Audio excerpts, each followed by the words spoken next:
Bekicot.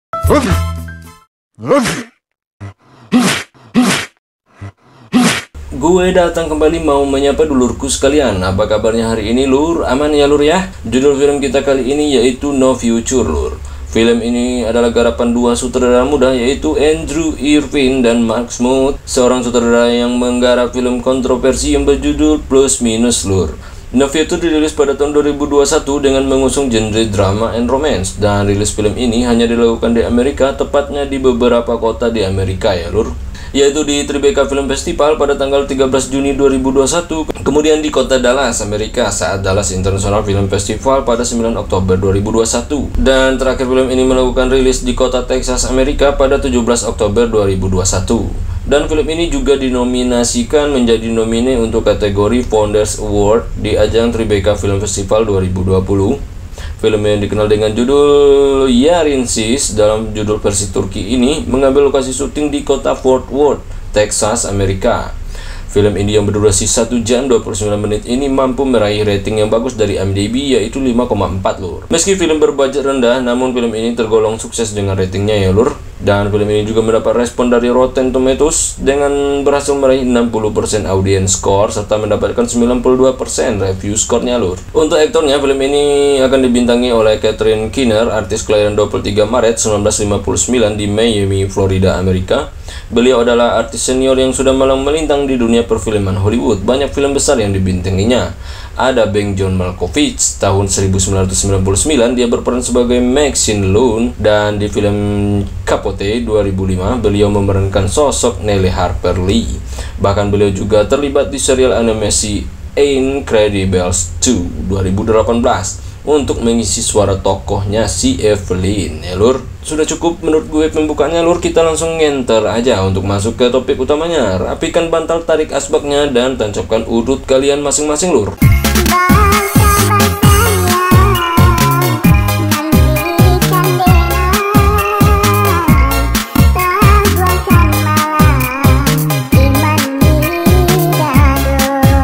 Bekicot. Nampak sosok yang bernama Will diperankan oleh Charlie Heaton. Dia seorang pemuda dan mantan musisi. Dia pecandu heroin yang tengah dalam masa pemulihan, dan dia sekarang sedang terapi untuk penyembuhan kecanduannya, lur. Dan Will pun telah dinyatakan dokter hampir 90% sembuh dari kecanduannya. Usai dari tempat terapi itu, dia pun langsung pulang ke rumah, dan di rumah dia mendapat kunjungan tak terduga dari teman baiknya serta teman satu bandnya dulu. Mereka pun ngobrol di rumah, namanya Chris. Si Chris ini baru bebas dari penjara, sudah 5 tahun mereka nggak bertemu, dan masa lalu mereka berdua sangat kelam ya, lur. Namun Will sekarang sudah taubat. Sebenarnya Chris juga sudah taubat, namun Will nggak percaya, lur. Tetapi dia pura-pura saja percaya. Will nampak nggak mau terjebak lagi dengan kelamnya masa lalu mereka. Nah, si Chris malam itu ingin menginap di rumah Will, namun dengan sopan Will menolak. Dia mengatakan Becca pacarnya akan menginap di sini. Dia jujur, lur, emang Becca mau tidur di rumahnya malam itu. Yeah, it's been working for me, so one day at a time, you know. What life do you want? I have a band.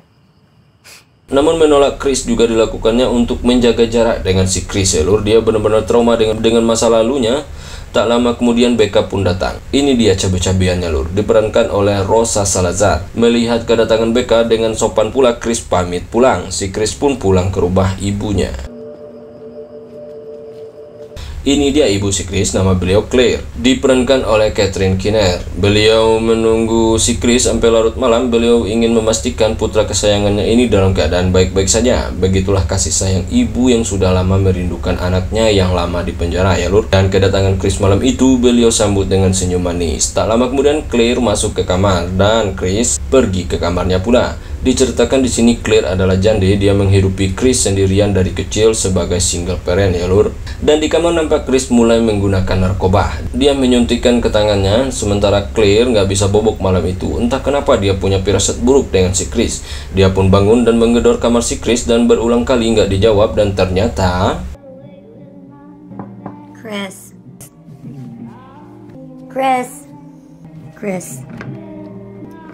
open the door.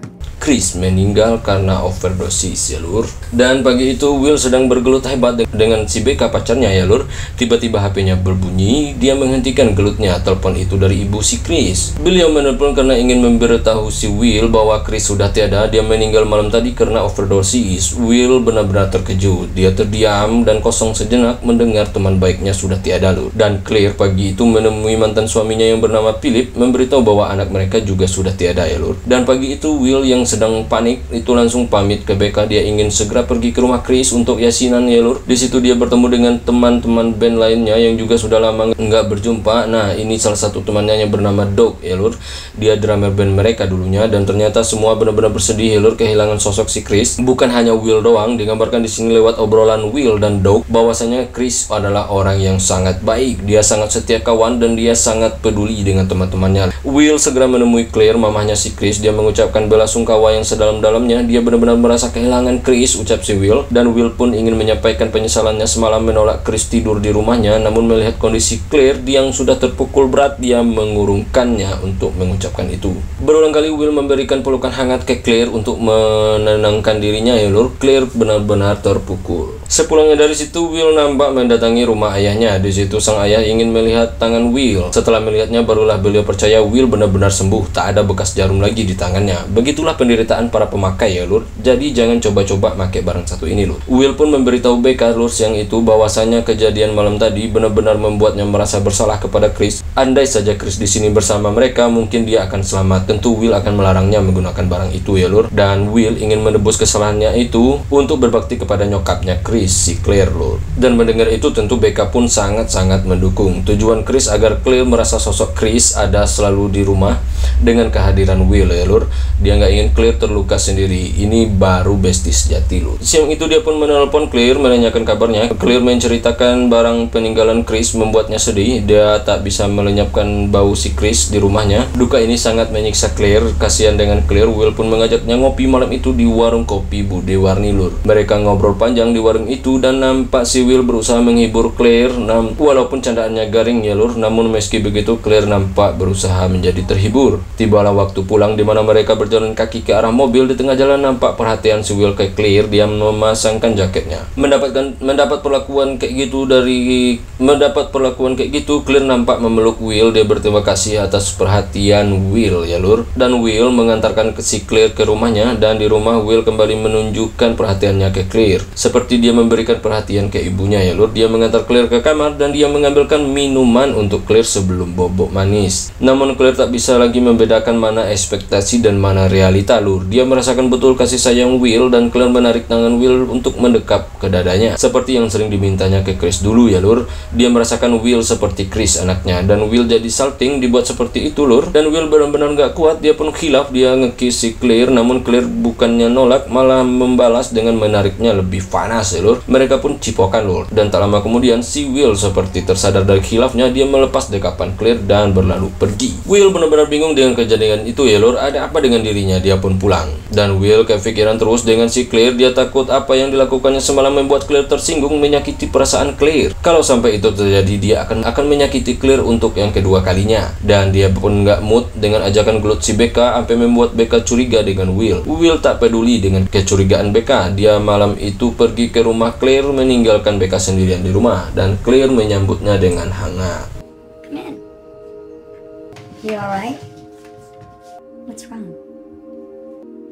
I couldn't be around other people. I didn't want to be alone. Why'd you come here?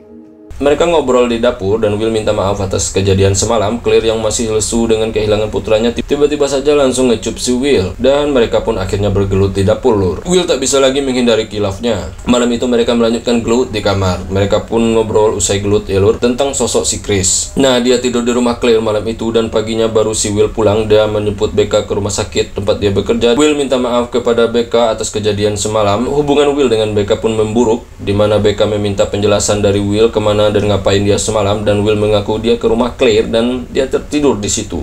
Becca tak percaya itu ya lur, namun dia tak mau ribut. Hari-hari terus berlalu dan Will kembali mengunjungi si Claire. Suatu malam dia kembali menunjukkan perhatian terbaiknya ke si Claire ya lur. Namun malam itu Will menjelaskan ke Claire tentang apa maksud dan tujuannya ke sini, bahwasanya dia ingin Claire merasakan kehadiran dirinya untuk menghibur Claire agar tak merasa betul kehilangan anaknya yang merupakan teman baiknya. Esok malamnya Will ingin curhat ke temannya si Doug lur, teman bandnya yang ketemu saat melayat kemarin. Di situ tujuan Will ingin menceritakan hubungannya dengan Claire dan apa yang telah ia lakukan, dan Doug malam itu memberikan heroin agar bisa menenangkan si Will, dan Will membawanya pulang. Dan Will pun bimbang dipakai apa enggak nih barang. Kalau enggak dia pusing, kalau dipakai dia bakal ngefly lagi dan usahanya selama ini akan sia-sia dong pikirnya. Suatu malam ayah Will datang menemui Claire. Tentu mereka saling kenal karena anak mereka berteman baik. Ternyata di situ ayah Will mencoba untuk mendekati Claire. Beliau ingin ngawinin si Claire ya lur, dan dengan mudahnya Claire di situ diajak menari sama bokapnya si Will, bahkan mereka kiss-kissan. Dan di situ saat ayah Will melamar si Claire, ternyata Claire menolaknya dengan lembut. Beliau kira Claire yang menciumnya tadi akan menerima lamarannya, namun ternyata tidak. Tindakan-tindakan Claire semakin sulit ditebak ya lur. Sementara itu di rumah si Will akhirnya mampu melawan godaan heroin itu lur, dan itu semua berkat kedatangan si Becca yang mengingatkannya lur.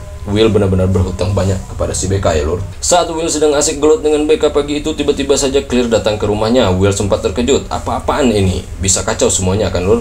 Dan Claire bertemu dengan Becca. Di situ Claire benar-benar menunjukkan kedewasaannya dan dia tidur di kursi, menunjukkan bahwasanya dia menganggap Will seperti anaknya di depan Becca. Dia pun ngobrol enak dengan Becca dan memberi nasihat ke hubungan Becca dan Will. Namun Will hanya diam di situ. Tentu saja dia gemetar dan takut andai si Claire bilang semua yang terjadi. Namun Claire adalah wanita yang dewasa banget lur. Claire tiba-tiba saja tersinggung dengan ucapan Will yang memintanya pergi meski dengan sopan. Dia tahu Will takut ketahuan, namun bukan begitu caranya, dan Claire akhirnya mengatakan semuanya. Dia bertanya ke Will yang mereka lakukan malam itu untuk apa, dan apa tujuan Will memberikan perhatian sebegitu baik kepadanya. Mendengar itu Becca pun marah. Akhirnya Claire pulang dan Becca meninggalkan Will juga loh. Will mengejar mereka, dia stres banget. Akhirnya Will pergi ke rumah Claire. Dia meminta maaf kepadanya dan Claire menanyakan apa maksud Will tiba-tiba saja hadir dalam hidupnya dan memberikan perhatian berlebih kepadanya. Bahkan Will menerima ajakan darinya untuk gelut. Apa arti semua itu, tanya Claire, dan Will akhirnya menjawab semuanya, bahwasanya semua ini dilakukan karena dia merasa bersalah atas kematian Chris. Malam itu dia menolak Chris tidur di rumahnya dan dia pun meninggal karena overdosis.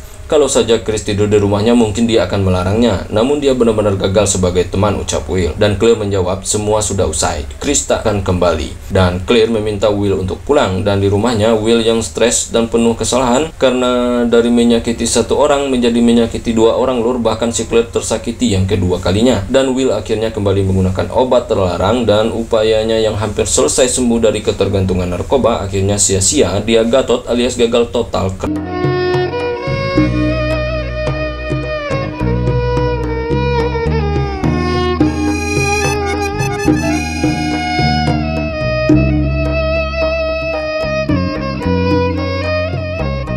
Keramat. Neo Future adalah salah satu film yang paling emosional dan menghancurkan perasaan penonton dari semua film yang ditayangkan di ajang Festival Film Tribeca 2021. Dengan hampir setiap bagian terhubung dengan kekuatan yang menyakitkan lur. Ini semua adalah kesuksesan skenario dari Mark Smoot yang kasual dan tentunya brutal. Kecepatan filmnya agak lambat dan warna-warnanya pudar untuk mencerminkan tema-temanya yang gamblang, sehingga kadang-kadang suasana suram bisa terasa. Itu adalah ide menarik banget dari Andrew Irvin dan Mark Smoot. Film ini menunjukkan pudarnya perasaan Claire. Dia ada hidup dalam kekosongan. Suasana gelap rumahnya yang ditampilkan di setiap adegan rumah membuat suasana kesepian Claire semakin jelas terasa, dan rasa bersalah Will juga sangat menyakitkan dirinya. Sosok Will yang pendiam, cool, dan tidak banyak bicara menggambarkan dengan jelas bagaimana dirinya tersiksa dengan rasa bersalahnya. Namun film ini memiliki sedikit masalah di bagian dialognya lur, yang sangat sedikit lur, dan film ini juga nampak sunyi banget, hampir tak ada peran pendukung. Suasana sepanjang film sepi manusia ya lur. Penampilan sang aktor utama film ini, Catherine Keener, yang memerankan sosok Claire, sangat memuaskan penonton ya lur. Dia memainkan semua aspek dari tubuhnya untuk menggambarkan karakter Claire yang berduka, dimulai dengan tatapan matanya hampir kosong setiap sorotan kamera dan gerakan bibirnya yang menampakkan wajah senyum hampa. kedukaan di balik senyumnya itu adalah kemampuan terbaik dari seorang Catherine Keener ya lur. Untuk si Charlie Heaton juga cukup bagus lur penampilannya, cocok banget dengan karakter seorang yang sakau, tubuhnya mendukung banget. Entah dia diet untuk syuting film ini atau gimana, gua kurang tahu juga lur, namun dia keren lah. Film ini juga memberi pesan yang sangat mendalam lur, bagaimana kita menyikapi diri dalam rasa bersalah yang menggerogoti diri. Kita harus memilah betul setiap tindakan yang akan kita ambil ya lur dalam menebus sebuah kesalahan. Karakter jiwa kosong Claire membuat penebusan dosanya si Will menjadi salah tanggap ya lur, dan terlalu larut dalam sebuah kesalahan juga mengakibatkan kehancuran yang lebih lagi lur. Begitulah si Will yang menyakiti Claire untuk kedua kalinya usai kesalahannya terhadap Chris anak Claire. Dia menambahnya lagi dengan menghancurkan hati si Becca dan Claire. Jangan sampai diri kita larut dalam kesalahan dan teruslah berbuat baik ya lur. Ciao.